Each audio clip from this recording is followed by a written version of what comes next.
देखो एथेनॉल का मतलब फॉर्मूला क्या जाएगा, C2H5OH जाएगा। ऑक्सीडेशन कराने का मतलब किसके प्रेजेंस में ऑक्सीडेशन कराना है, तो हमको पता है कि दो ऐसे कंपाउंड हैं जो किसी दूसरे कंपाउंड को क्या करते हैं, ऑक्सीडाइज कर देते हैं। कौन कौन था पहले बताओ, यहाँ पे एक था KMnO4, जिसका नाम क्या था, पोटेशियम परमैंगनेट, जो नेचर में कैसा होता है बता दो, नेचर में कैसा होता है, अल्कलाइन, कैसा होता है, अल्कलाइन। या फिर किसके प्रेजेंस में, K2Cr2O7, ये इसका नाम क्या है, पोटेशियम डाइक्रोमेट, और ये नेचर में कैसा होता है, एसिडिक, कैसा होता है, एसिडिक। अगर हम एथेनॉल को KMnO4 यानी पोटेशियम परमैंगनेट के प्रेजेंस में ऑक्सीडाइज करेंगे तो एथेनॉल किसमें कन्वर्ट हो जाएगा, एथेनॉइक एसिड, किसमें, एथेनॉइक एसिड। एथेनॉइक एसिड का फॉर्मूला CH3COO, प्लस में क्या बनेगा,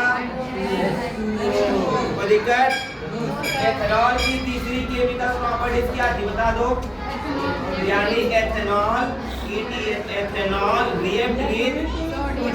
react with sodium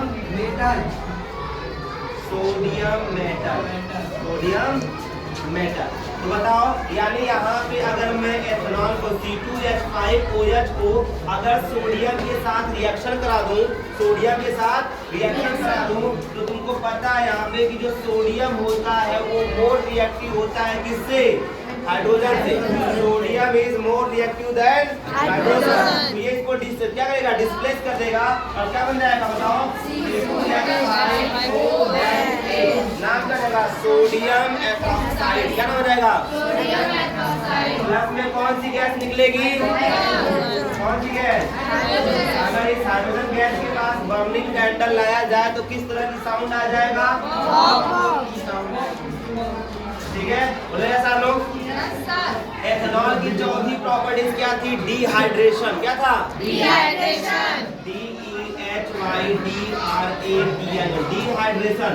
डिहाइड्रेशन का मतलब क्या होता है कि उस कंपाउंड में से वाटर को निकाल देना, उस कंपाउंड में से वाटर को निकाल देना। तो एक बात बताओ, अगर हम C2H5OH यानी एथेनॉल में से क्या करें, वाटर को निकालेंगे, तो डिहाइड्रेशन किसके प्रेजेंस में होता है, किसके प्रेजेंस में डिहाइड्रेशन होता है, कंसंट्रेट सल्फ्यूरिक एसिड के प्रेजेंस में। इसको क्या करेंगे हम, क्या करेंगे, हीट करेंगे, तो ये एथेनॉल से किसमें कन्वर्ट हो जाएगा, किसमें कन्वर्ट हो जाएगा, और एथीन का फॉर्मूला C2H4, प्लस में क्या बाहर आ जाएगा, कोई दिक्कत। क्वेश्चन पूछेगा कि एथेनॉल को किसके प्रेजेंस में हीट किया जाएगा कि वो एथीन में कन्वर्ट हो जाए, तो आंसर होगा कॉन्सेंट्रेट सल्फ्यूरिक। एथेनॉल की पांचवी केमिकल प्रॉपर्टीज, एथेनॉल की पांचवी केमिकल प्रॉपर्टीज ये है कि ethanol ETHANOL, ethanol react with ethanoic, ETHANOL, ethanoic acid, यानी एथेनॉल एथेनॉइक एसिड के साथ रिएक्शन करेगा तो क्या बनेगा। और यह रिएक्शन तुमको केमिकल प्रॉपर्टीज ऑफ एथेनॉइक के अंदर भी पढ़ना है, ठीक ना। तो